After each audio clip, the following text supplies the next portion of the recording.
This is NR2003 Predicts. Using constantly updating ratings, we determine where Monster Energy NASCAR Cup Series drivers will place at any given track any given week. Standard disclaimer, this video is for entertainment purposes only, using the process of artificial intelligence, and should not be used in the process of gambling. So here's how it works. We update drivers' ratings week by week as we go throughout the Monster Energy NASCAR Cup Series schedule. We run a 100% simulation with normal tire wear and fuel consumption. Qualifying results match what the drivers actually ran in real life.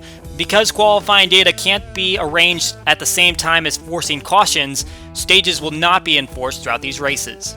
And weather used reflects the real-time data based on the actual start time of the race. The front row consisting of Austin Dillon and Kevin Harvick ready to get going. Green flag flies and they are off.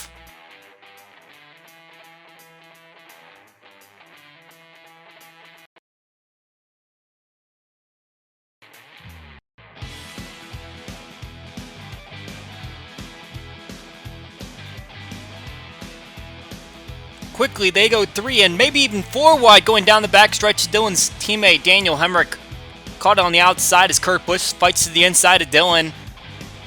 As has been the theme of June, the threat of weather is real.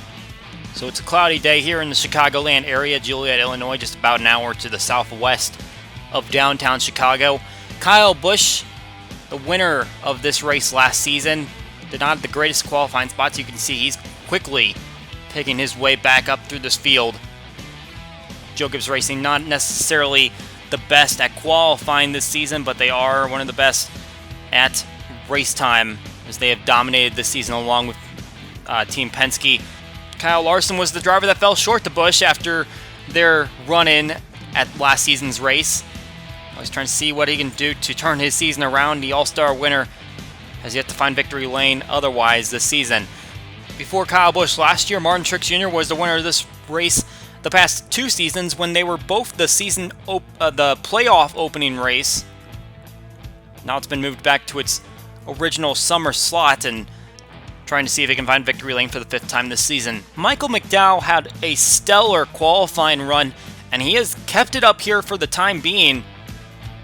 Great speed by him. How about Corey LaJoie too? He's found his way up through the inside line in these early laps. Both impressive performances. Brad Keselowski, one of 4 drivers with 2 victories at this racetrack among active drivers. His wins in 2012 and 2014. Behind Kyle Busch and Martin Truex Jr., Kevin Harvick would be the other one, but it's been a while since he's won at this racetrack. Those wins came in 2001 and 2002 while driving for RCR, and right now he is not faring too well. He's the best driver in standings among non-winners this season, but he clearly wants to get into the win column. We only have a couple other drivers that are in the win column once. Denny Hamlin won here in 2015. He's trying to pick his way up through the field following Eric Almirola. The other driver would be Ryan Newman in the number 6. His win came with Penske Racing back in 2003. He's not having the greatest run so far, even though he is trying to stay within points contention. He's the 6th team spot in the standings, which is a great run for Roush Fenway Racing to put themselves in the playoffs, but he is not in the greatest of positions right now. Chase Elliott's among one of the best to race here. He is 2nd in average finish. Kyle Larson is 1st. Neither of those drivers have finished outside the top 20 in all of their starts that they've made here. Jimmy Johnson, one of the veteran drivers, he is 4th on the average finish list. 7 top 5s, but never a victory. And clearly his season needs to be turned around fast because he is just outside of the cut line. He is the 7th team spot compared to Ryan Newman. Just 1 point behind. William Byron has joined this 3-car breakaway to make it 4. Again, a draft away from the pack. He's 14th in standings, and he's doing a little bit better with Chad Knaus as his crew chief in his sophomore season. Eric Jones, probably one of the biggest surprises this year in terms of him being outside the cut line on a contract year. At least that's what we expect. That is not too good for him. And Paul Menard is also on the outside a little bit, quite a bit further back. He has a lot of work to do if he wants to build up his points. Right now he's trailing Ryan Newman just outside of the top 10. Kurt Busch trying to keep pace with his brother and Keselowski. This is not one of Busch's best racetracks, but he's not exactly the most stellar intermediate track racer either. Just 6 of his 30 victories come on a 1.5-mile racetrack, and right now he's just proven himself to run really well in this number 1 car. We'll see if he's able to contend for the victory. Daniel Hemric is being very impressive right now, and we noted that he was 3rd in qualifying. Got a little bit shuffled out of line in the first going of this race, but right now he's battling around the top 10. That's a great run for the rookie driver. Keselowski trying to put a little bit of a gap between him and Kyle Busch, but unfortunately for Keselowski, the draft is going to be a little bit of a factor in this race. Austin Dillon's trying to utilize that draft to catch up to Eric Jones and Jimmy Johnson. You can see the pole sitter has clearly dropped back some spots, and all the dominance that RCR had in the qualifying session did not translate into race speed. Here comes Kyle Busch back up to the inside. So far, you can see the gap that's kind of developed between the top 4 and the next cars back. And what we're really watching for here is to see if Kyle Busch can make the passes. This worn-out racetrack really gets on your tires, but it also creates a lot of grooves by which to run around. And you can see Keselowski on the outside lane has momentum this time, going through turns 1 and 2, and he is going to keep Kyle Busch from taking full control of the lead. So that is just part of what makes this track unique and provides some good racing. Keselowski, Busch, and the other Busch are all going to come in, and there is a mechanical problem for William Byron on pit lane. This is going to cost him some time, and that's a big shame for William Byron, especially with his playoff points at risk. Meanwhile, Brad Keselowski and Kyle Busch have taken control of the lead as Kurt Busch has faded back just a little bit, and obviously William Byron now stuck on pit lane. Daniel Suarez has really impressed this season in terms of getting himself into a playoff contention spot. There's a lot of doubt about him going into this season just because of his situation at Joe Gibbs Racing, but clearly he's shown that once he gets into another race car that can contend for victories at some points, he can really get the job done. Just needs to get that victory now. William Byron is back on the racetrack, and he does appear that he's up to pace, but that is a pretty bad situation for him early on in the going. Chris Buescher is trying to put himself back up in the points position. He's currently 21st in points, just behind Ricky Stenhouse Jr., and at the moment he's putting together a top 10 run, which is good for him. He has 3 of those compared to Stenhouse Jr.'s 2. So he's finding himself to some good finishes for JTG. He's just not putting them down consistently. Kurt Busch has utilized the draft to get himself back up toward the top 2. So now it's back to a 3-horse battle. Obviously, Byron could have been in contention spot for a great run today, and it's unfortunately not going to come to fruition. Ricky Stenhouse Jr., we mentioned him. He's 20th in points, and he's about to go a lap down as his car is just not doing too well right now, and I think he had a pretty bad pit stop as well.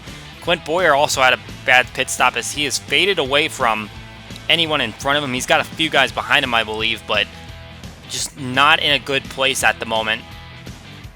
Meanwhile, his teammate Kevin Harvick, who did not have the greatest of starts to this race, he is now battling for he's in a group that would be battling for 7th place with Denny Hamlin.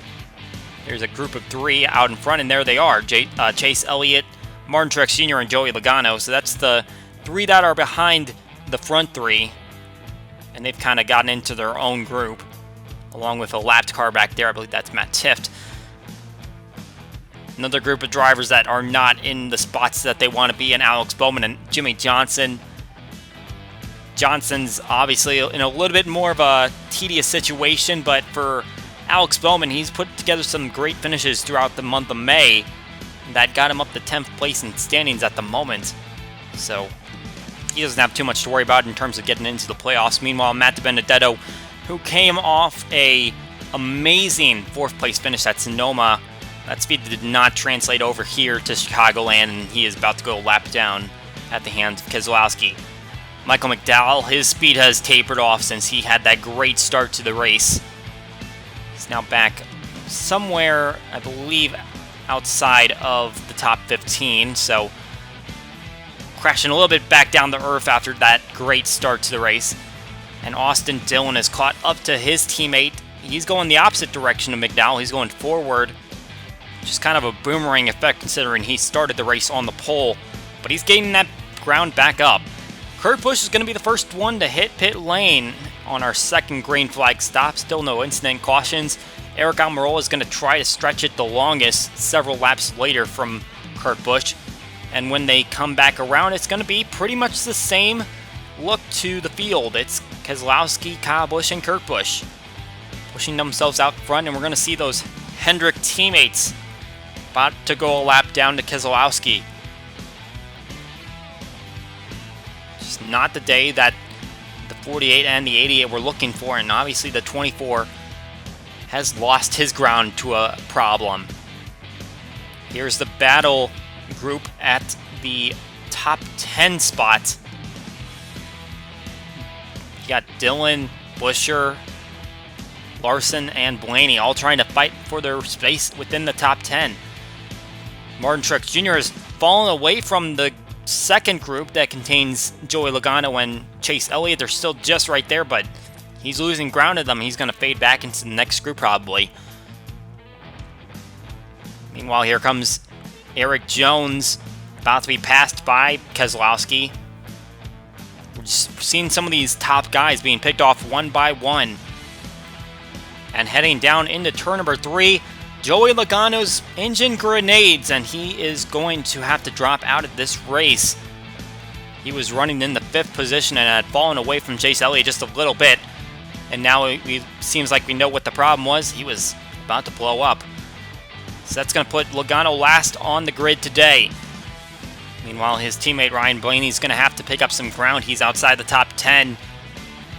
And as decently as he's been doing in standings this season, he needs to get himself in the victory lane to show that Penske really has a trifecta there. Kevin Harvick has fought his way to the inside of Denny Hamlin, trying to go for 6th place. You can see Truex Jr. has fallen back into that grouping.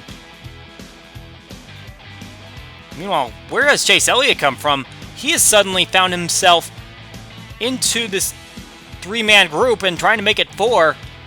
I guess Logano didn't necessarily slow down. It's that Elliott sped up because he caught right up to Keselowski and the Bushes. And so coming into this 3rd pit stop, Elliott's going to try to take the strategy of Kurt Busch and try to make sure that he gets himself further out front. Keselowski and Kyle Busch will come down at the same time. Buescher will try to stretch it the longest. Still no cautions to be gained. And Chase Elliott's going to use that strategy to put himself out front. He's still got the Bushes and Keselowski just behind him, and the lead's not going to stay the same forever, but the fact that Elliott's pushed himself from several seconds back to get out in front is pretty incredible. Meanwhile, Truex Jr. is just fading back lap after lap, it seems like, as now he's all the way down to 8th place. He was maxing out at 4th when Byron had his problem, running in that group with Logano and Elliott, but now he's just fading back as time goes on. Kyle Busch trying to fight off some traffic. Ross Chastain, Paul Menard,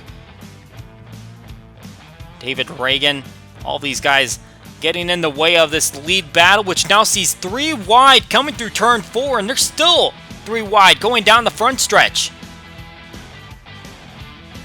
I think Kurt Busch in the back there wants to see those 3 guys just run into each other, and as much as they are still battling, they do separate a little bit. Meanwhile, Austin Dillon, Kyle Larson, and Ryan Blaney, they're all competing for a top 10 spot, and that's the grouping that they're in right now. They are competing for 10th place right there. And Daniel Hemrick, he's in 9th. Now, he has yet to earn a top 10 that's not at the Super Speedway, but I think it's a little understated that he has finished top 20 in every race so far this month. So the 8 team is really getting it done in this middle part of the season. Now it's time to see if he's going to be able to catch up to Truex Jr. in 8th there. A little bit of a gap being put down here by Chase Elliott, utilizing those lapped cars. And if you can believe it, as there's a little contact, William Byron just drove into the door of the 53 of Josh Bilicki. I was going to say, if you can believe it, this is a battle for position. Licky's dropped back so many laps that William Byron, who had the mechanical problem on pit lane that cost him about 5 laps, has been able to keep speed and now get around the 53. It just turns out that it was a little bit more aggressive than we were expecting. Meanwhile, we're still watching this lead pack. Eric Almirola trying to get in the middle of it, even though he is a lap down. But Kurt Busch still hanging in there, as it's still Kyle Busch, Keselowski, and Elliott holding down the lead.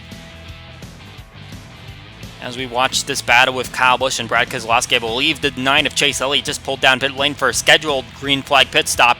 This should be the last one of the race as we're progressing toward the final 40 or so laps of this one. There is the 9 of Elliott coming down to get some fuel and possibly tires. Keselowski and Kurt Busch will come in at the same time. And what's interesting is that's a lot of laps later than Chase Elliott did. I'm surprised that Elliott didn't gain more time as we see how it all cycled out. The fact that Elliott pitted so much earlier than the rest of the lead cars, he didn't really gain much for it. However, someone that lost big was Kurt Busch. He has fallen away from this lead pack, and now he is a few seconds behind the group of 3 at the front that involves Chase Elliott, Kyle Busch, and Keselowski. Elliott now catching up to a few more cars, Dillon and Blaney in particular, to put them a lap down. I think one driver we need to point out, David Reagan in the 38, he's kept pace with these leaders, even though he is a lap down, but that means that he is just outside of the top 10, so that's going to be a great run for Reagan regardless, as long as he can keep it up here.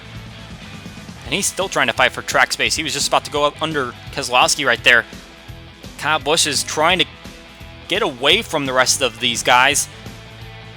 Keselowski and Elliott still holding pace. But with just 4 laps to go, Elliott's ducking down the pit lane.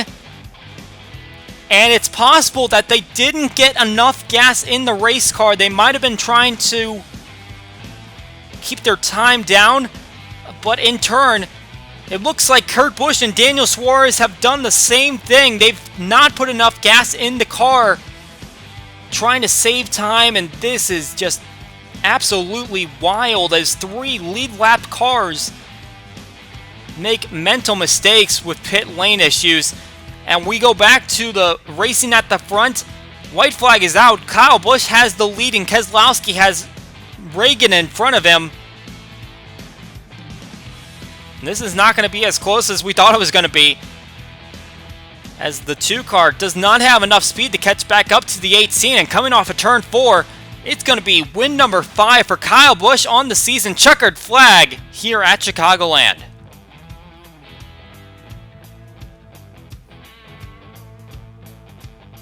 So not only does Kyle Busch go back-to-back at the racetrack, he'll be the only 3-time winner among active drivers here at this racetrack for the time being. Let's look at those final results, and Busch, Keselowski at the top. Kevin Harvick slots in the 3rd place. Denny Hamlin and Martin Truex Jr. make up the top 5.